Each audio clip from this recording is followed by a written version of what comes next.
This is Florida Natural Farming at Frog Valley Tropical Fruit Farm. I'm admiring my rare aroids. Starting to populate the farm with these outside. We're a biodynamic farm that relies on nature to grow rare tropical fruit trees and other plants. We don't water anything outside, though water does help. And well, I don't water anything, but I have been known to put the hose here around my door. Just, it starts looking too nasty during drought. So I cheat, that's what I do. Water definitely makes stuff look better. We're getting rain today. Oh, thank God.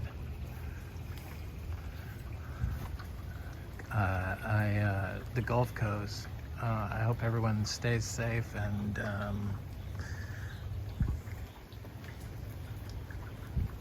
is okay.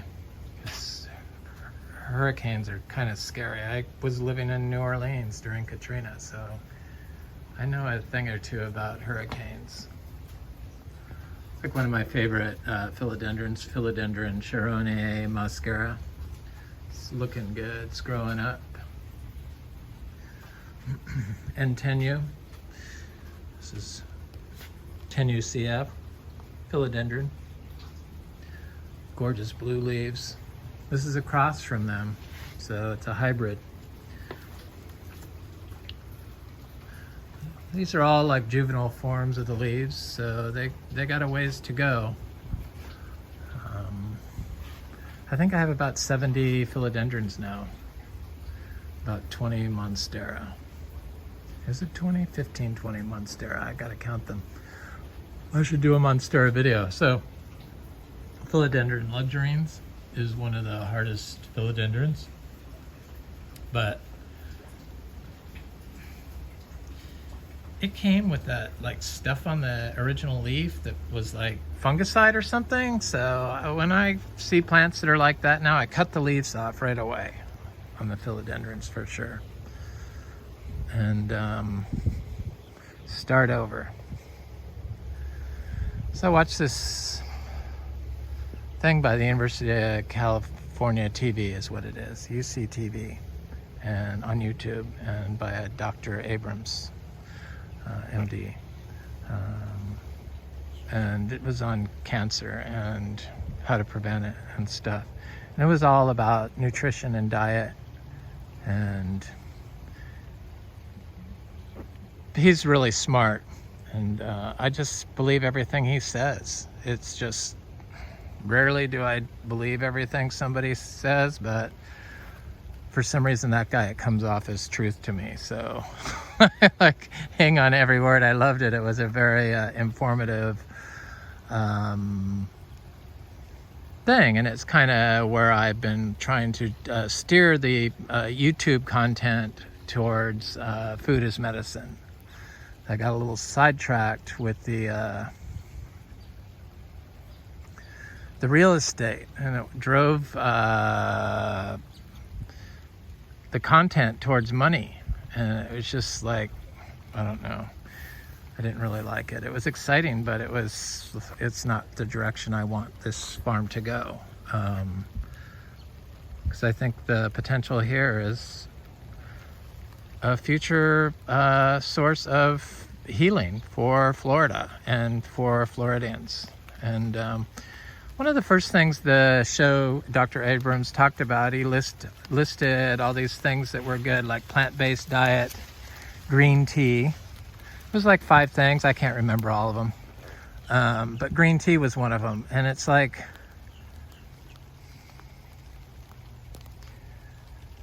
I know that I cured my depression with my diet when I started eating moringa, and haven't been depressed since I realized that my nutrition was affecting my mental health.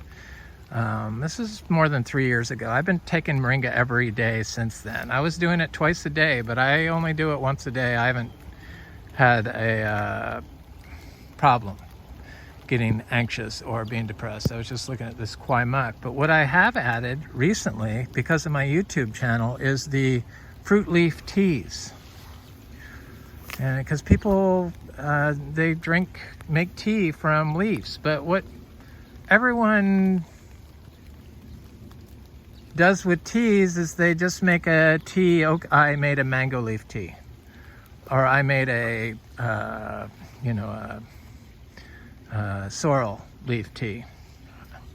I made a cranberry hibiscus tea. I made a weed tea. But I make a tea with like 30 different leaves.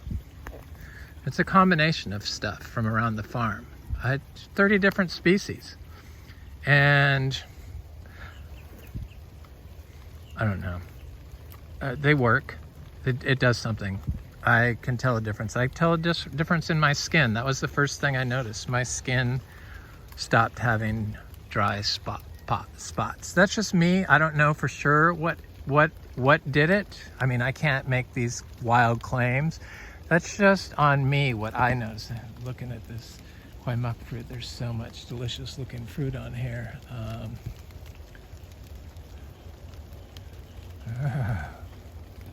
Leaves from the kwai muck. So I mix the leaves all up, and I get a hot water, not boiling, and I put the leaves in it and I cover it and remove it from the heat when I put the leaves in and let it sit for 12 hours. And then I strain it and chill it. And then I mix my mushrooms and my turmeric and my moringa powders all in there with some oil. And I do that every day, and it works. It works doing something. I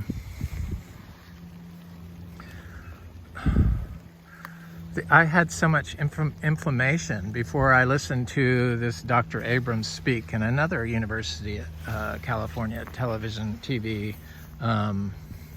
episode, and it was on vegan and what causes inflammation. And I took me and my partner off meat instantly. We were still eating fish a little bit, but off cheese, no cheese, nothing, went totally vegan. Well, I like honey, so I still have honey. But my pains went away. I used to just say I was in pain because of working in the yard, dividing bananas. But it wasn't. It was inflammation, obviously. So it worked for me. I'm 60 plus now, and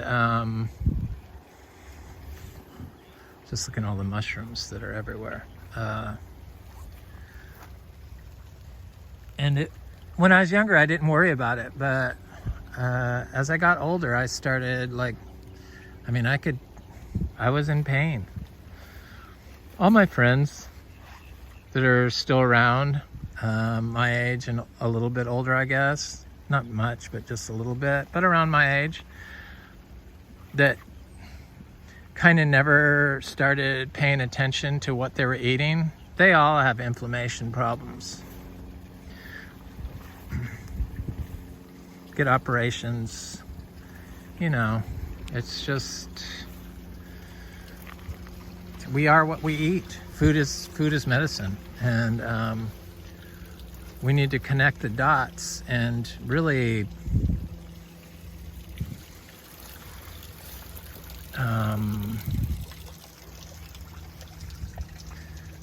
start talking about how we're growing our food.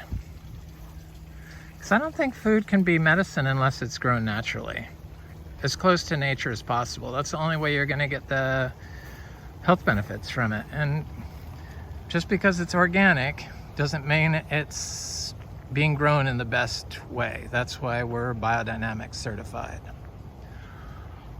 I'm just looking at fruit trees. It looks good here, huh? It's amazing. These orchids they just never freaking stop. Never. No fertilizer, all natural. This Vanda orchid right here. You see that purple one?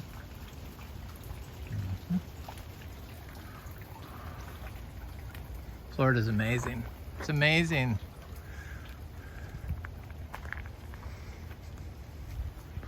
Yeah, all these leaves off different trees.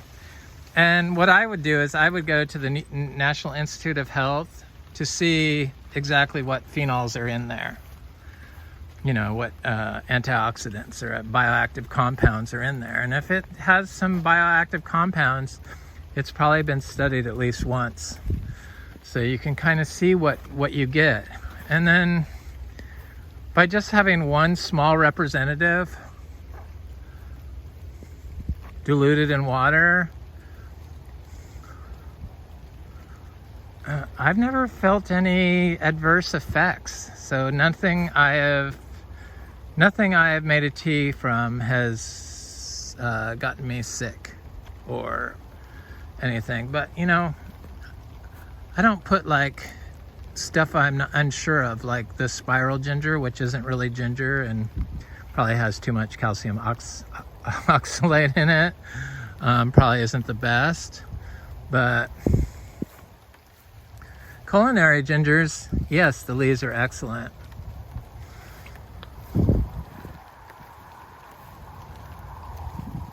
A pine needle, a oak leaf. They work. The tea leaves work. Probably not everyone should pick their own if they're unsure of what to do.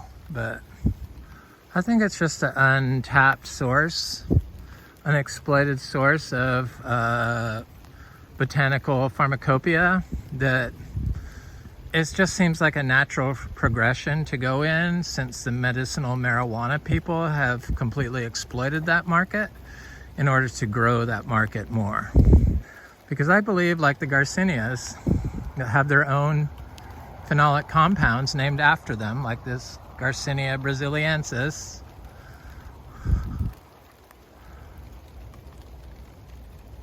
that it's just a matter of time. I mean, probably 20 years. But I think stuff like that is going to be, this is the future of nutrient stacking. Because this is Dr. Abrams. He didn't say it was, he didn't really believe in supplements, unlike Dr. Hyman, who pushes supplements. But Dr. Hyman doesn't look that healthy to me. I mean, he looks okay, but sometimes he can look haggard. But Dr. Abrams, he looked very healthy. And he just said there was a couple supplements like calcium, vitamin D, and turmeric, but that's not a supplement, that's a plant. And a couple others, I forget what they were, but definitely not iron. But Dr. Hyman's like, oh yeah, we got to get your panel done. And I don't know, I just don't believe in that. That's like the agriculture, doing a soil test or a tissue culture test. Is your plant really, is the soil really low on nutrients, or is it because of the unnatural way that you're growing your plant that it can't uptake the nutrients from the fungi? Or is it because you don't have fungi in your system that you don't have that nutrient? People don't study nature, so they don't know. They just assume nature is wrong, so they try to perfect a new growing method, which nature's always right in the end.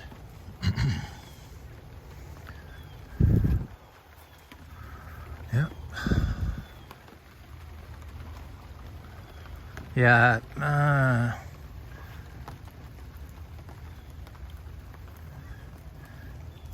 I don't know if we'll ever get to the point where we sell this place, but I'm glad that I'm like steering the conversation back towards what I feel Frog Valley Tropical Fruit Farm is, which is a seed and food and leaf source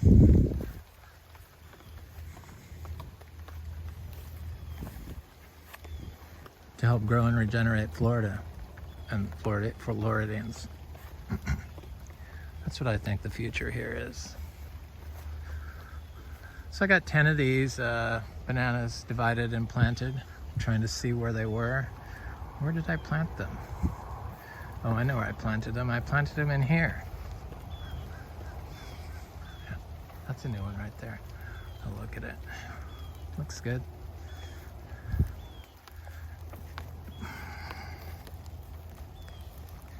I planted some in here. I did 10. That's one. That's one. And that's one. Yeah, and ideally, I would like drop some fresh manure near each and every one of these, like a little bit, you know, but there's been manure dropped all around here, so right there and I think right here, maybe.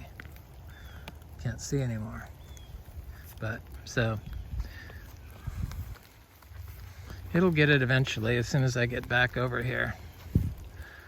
I'm trying to get the bananas in the front. I'll go look at those since I'm talking about bananas.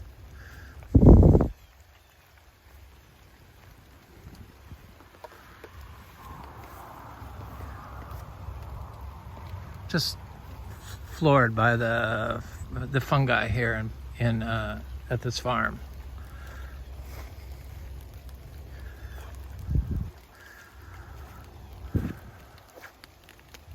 Everything's looking lush, doing good.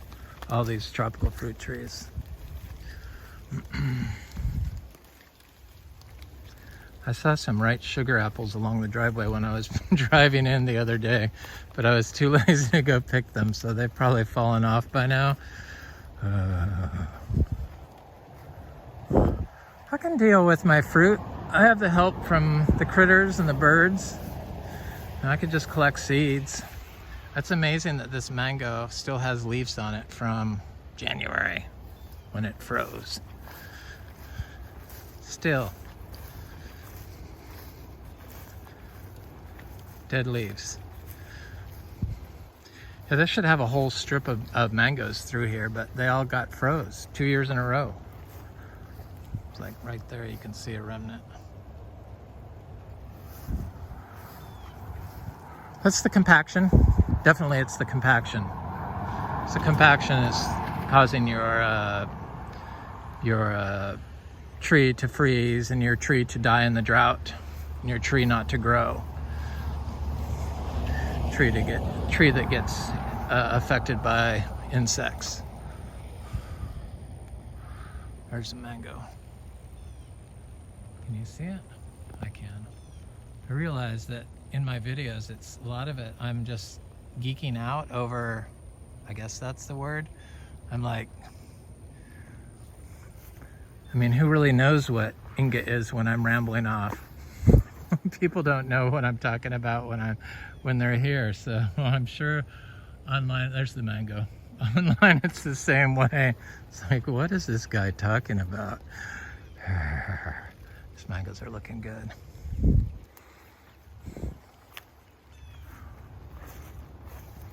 Mangoes are getting big. We do have like 250 producing trees, so, you know, grafted trees. Probably more than that, but I'm just counting 25 off that we lost from the freeze, which is about right. There's one there. They're coming back, but I just count them out once they freeze on me down to the ground like that, because there's too many of them that didn't get affected by it. But that definitely is grafted of some sort. Mango that froze. This was always a trouble spot. This was lawn. This was lawn all the way up to the chain link fence. You know, I planted everything in here. I planted whole forests in here of different trees. They all died. Not right away, but they died. Finally, the bananas have taken off. I've done the whole thing in sweet potato. So, I mean, I've done everything in here. It was wood chips. People act like I'm against wood chips. I am so pro wood chips, but I'm pro wood chips with this. That's what I'm pro wood chips with. I evolved. Anyway, it's Florida Natural Farming at Frog Valley Tropical Fruit Farm. Have a good day.